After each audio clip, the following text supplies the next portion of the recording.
एक ऐसा देश जहां शादी जरा सोच समझकर कीजिएगा, क्योंकि यहाँ डाइवोर्स लेना मना है। इस देश में 100 से भी ज्यादा रफ्तार में गाड़ी चलानी पड़ सकती है भारी। यही दुनिया का पहला सबसे बड़ा मोती मिला था। इस देश की महिलाएं मानी जाती है मोस्ट ब्यूटीफुल, और यहाँ किसी का भी नाम पुकारना है सबसे मुश्किल। हम बात कर रहे हैं फिलीपींस देश की, तो देर किस बात की, अपना सीट बेल्ट बांधे अच्छे से और निकलते हैं फिलीपींस की शानदार और जानदार डिजिटल सफर पर। दोस्तों, यूं तो एशिया में तमाम देश है जिनकी खूबसूरती की क्या ही मिसाल है, लेकिन दक्षिण पूर्व एशिया में एक द्वीप समूह है फिलीपींस, जिसकी सुंदरता के आगे हर देश फीका है। फिलीपींस का official name the Republic of the Philippines है और देश में 11 करोड़ 67 लाख 86 हजार से भी ज्यादा लोगों का बोलबाला है। और ये दुनिया का 14वां सबसे ज्यादा आबादी वाला देश है, जहाँ मेजॉरिटी बेशक क्रिश्चियनिटी के रंग में रंगी हो, लेकिन अपनापन और हर धर्म का सम्मान देश की संस्कृति में कूट कूट कर भरा है। फिलीपींस का नाम स्पेन के राजा फिलिप द्वितीय के नाम पर रखा गया था और 16वीं सदी के दौरान वे स्पेन के राजा हुआ करते थे। देश की राजधानी होने का ताज सजा है मनीला के सर पर, जिसकी नाइट लाइफ, स्वादिष्ट व्यंजन, संस्कृति और परंपराओं के चर्चे दुनिया भर में होते हैं। साथ ही इसे दुनिया के सबसे सुंदर बंदरगाहों में से भी एक माना जाता है। ये न सिर्फ फिलीपींस की बेस्ट टूरिस्ट डेस्टिनेशंस में से एक है, बल्कि ये फिलीपींस इकोनॉमी का हब भी है। फिलीपींस एक ऐसा देश है जिसकी सीमाओं को छूने की गुस्ताखी किसी देश का बॉर्डर नहीं करता। मतलब ये चारों तरफ से समंदर से घिरा देश है। इस देश के पूर्व में फिलीपींस सागर है, पश्चिम में दक्षिण चीन सागर और दक्षिण में सेलेबस सागर। हालांकि ताइवान, मलेशिया, इंडोनेशिया, वियतनाम और चीन को इसके पड़ोसी देशों में शामिल किया जाता है। यह असल में एक द्वीप समूह है जो 7,641 छोटे बड़े द्वीपों से मिलकर बना है और इस देश की समुद्र तट 36,289 किलोमीटर जितनी लंबी है और ये दुनिया का 5वां सबसे लंबी तट रेखा वाला देश भी है। फिलीपींस की सबसे ऊंची चोटी है माउंट एपो, जो समुद्र तल से 2,954 मीटर ऊंची है, जबकि कागायन को देश की सबसे बड़ी नदी का दर्जा दिया गया है। फिलीपींस कोई नया नवेला देश नहीं है, बल्कि पुरातत्वविदों द्वारा हुई खोज बताती है कि हजारों सालों से लोगों की हंसी ठिठोलियों से गुलजार रहा।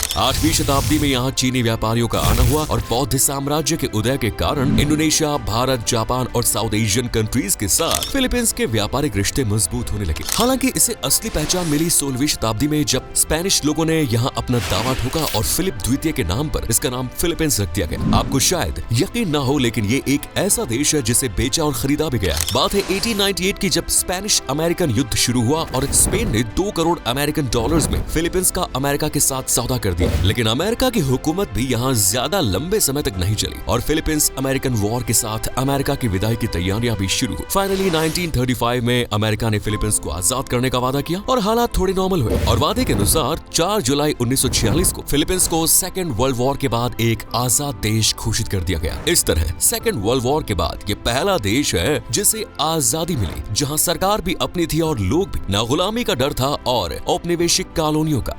इसी आजाद सोच के साथ फिलीपींस ने दुनिया की भागदौड़ में अपना नाम जोड़ने के लिए इकोनॉमी पर तेजी से काम किया और साल दर साल देश का नाम निखरता चला गया और आज 6 से 7% ग्रोथ रेट की इकोनॉमी के साथ फिलीपींस दुनिया की सबसे तेज भागने वाली अर्थव्यवस्थाओं में से एक है। फिलीपींस को एशिया की सबसे बड़ी इकोनॉमी में से एक भी माना जाता है, जहाँ की नेशनल इकोनॉमी को 32वीं रैंक पर रखा गया। आप और हम जहाँ पपीता और नारियल को खाने में इस्तेमाल करते हैं, वहीं ये दोनों चीजें फिलीपींस की इकोनॉमी को दिन दुगनी रात चौगुनी तरक्की दे रही है। ये एशिया में दूसरा सबसे बड़ा पपीता एक्सपोर्टर, जबकि ग्लोबली सबसे अच्छा नारियल एक्सपोर्टर देश माना जाता है, जहां दुनिया भर में इन्हें एक्सपोर्ट किया जाता है। इस तरह इंपोर्ट एक्सपोर्ट भी कमाई का अच्छा खासा जरिया है और खूबसूरती के चलते टूरिज्म तो लगातार बढ़ ही रहा है। इसके अलावा तांबा, पेट्रोलियम, मोबाइल और कंप्यूटर में लगने वाले चिप का प्रोडक्शन, इलेक्ट्रॉनिक उत्पाद, कपड़े जैसी कई चीजें हैं जो इसे दुनिया में एक नए औद्योगिक राष्ट्र के रूप में उभरने में मदद कर रही है। कुल मिलाकर कहें तो फिलीपींस कमाई के मामले में आज किसी से पीछे नहीं।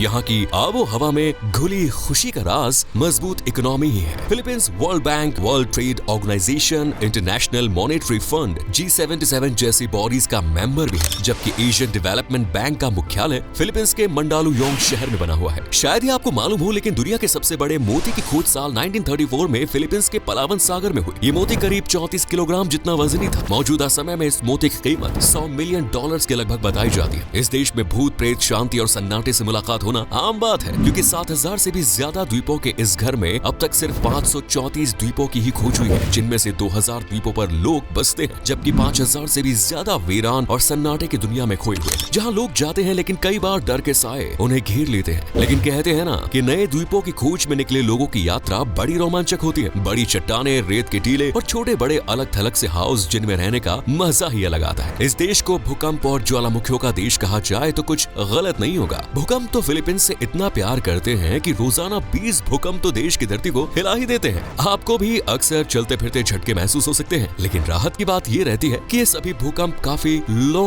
तीव्रता के होते हैं, जो आते हैं और कई बार किसी को एहसास कराए बिना ही चले भी जाते हैं। इस देश में ज्वालामुखियों का पूरा मायाजाल बिखरा है। यहाँ 24 एक्टिव जबकि 276 से भी ज्यादा इनएक्टिव वॉल्केनोज है। एक तरफ जहाँ ये ज्वालामुखी लोगों की सांसें अटका देते हैं, तो वहीं देश में मिनरल्स के लिए वरदान बनकर भी बैठे हैं। दोस्तों, फिलीपींस में ज्वालामुखीय गतिविधियों के कारण सोने और तांबे जैसे खनिजों की समृद्ध भंडार पाए जाते हैं, जिससे ये देश खनिज संसाधनों के मामले में महत्वपूर्ण स्थान रखता है। वैसे तो आपने कई देशों के झंडे देखे होंगे, लेकिन फिलीपींस का झंडा सबसे अलग है। ये देश युद्ध और शांति की स्थिति को दिखाने के लिए अपने झंडे का सहारा लेता है। फॉर एग्जाम्पल, अगर देश में वॉर होता है, अशांति की स्थिति होती है, तो रेड कलर ऊपर की तरफ होता है, और अगर शांति का माहौल है तो ब्लू रंग की पट्टी सबसे ऊपर होती है। अगर आप फिलीपींस जाएं और लाल रंग की पट्टी ऊपर देखें तो समझ जाएं कि कुछ गड़बड़ है या होने वाली है।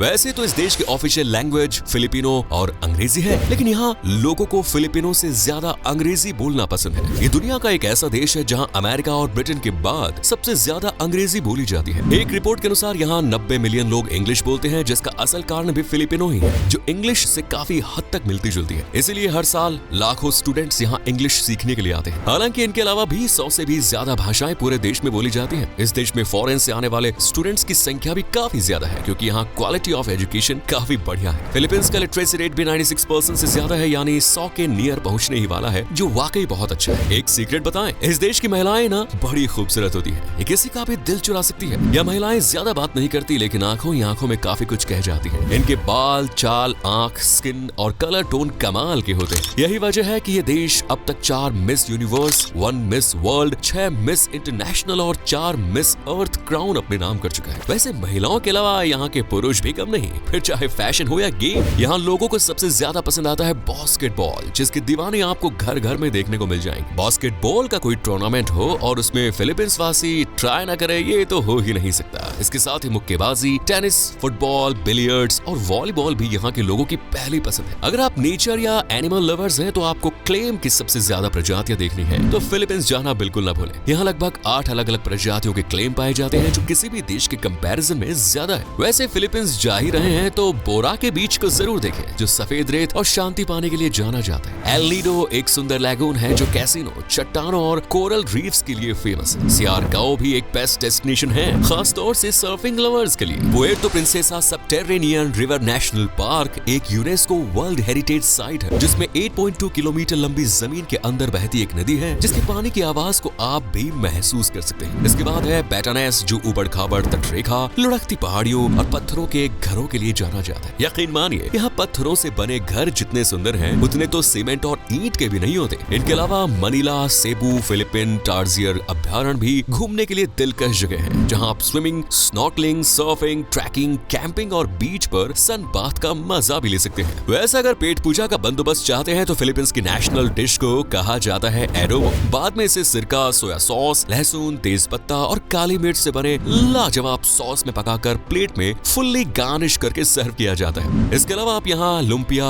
सिनिगैग, सकलिंग पिग, हालो हालो जैसी डिशेस भी चख सकते हैं, जिनके नाम अजीब हो सकते हैं, पर स्वाद के मामले में ये धमाका है, धमाका। लेकिन दोस्तों, हर देश के अपने कुछ नियम होते हैं, इसी तरह फिलीपींस के भी अपने कुछ सख्त नियम हैं। जैसे हर देश में महिला हो या पुरुष, उन्हें तलाक लेने की आजादी दी जाती है, लेकिन फिलीपींस में अगर आपकी शादी हो गई तो आप तलाक नहीं ले सकते। हालांकि ये नियम हिंदू, ईसाई और बौद्धिस्ट के लिए है, मुसलमानों को इस नियम से बाहर रखा गया है। इस देश में ड्राइविंग को लेकर सरकार काफी सख्त है। यहाँ 100+ स्पीड पर गाड़ी दौड़ाते हुए अगर आप पकड़े गए तो न सिर्फ आपसे जुर्माना ही लिया जाएगा, बल्कि हो सकता है कि जेल भी हो जाए। इन नियमों को छोड़ दे तो फिलीपींस पूरी तरह से सुरक्षित है और टूरिस्ट फ्रेंडली देश है, जहाँ दुनिया के टॉप 10 में से 4 से 5 शॉपिंग मॉल्स हैं, जहाँ ट्रेंडी कपड़ों से लेकर जंक फूड और वो सब कुछ मिलता है जो आपको खुश कर सकता है। इस देश में क्राइम रेट भी बेहद कम है। हालांकि पिछले कुछ समय से इजराइल के साथ वॉर के चलते फिलीपींस में हालात काफी बदल गए, लेकिन वॉर में शांति के बाद अब फिलीपींस धीरे धीरे ट्रैक पर लौट रहा है। तो कैसा लगा आपको फिलीपींस? अच्छा या बहुत अच्छा कमेंट करके बताएं। वीडियो पसंद आए तो लाइक करें, शेयर करें, चैनल को सब्सक्राइब करें और बेल आइकन को प्रेस करें। मिलते हैं अगली वीडियो में। धन्यवाद।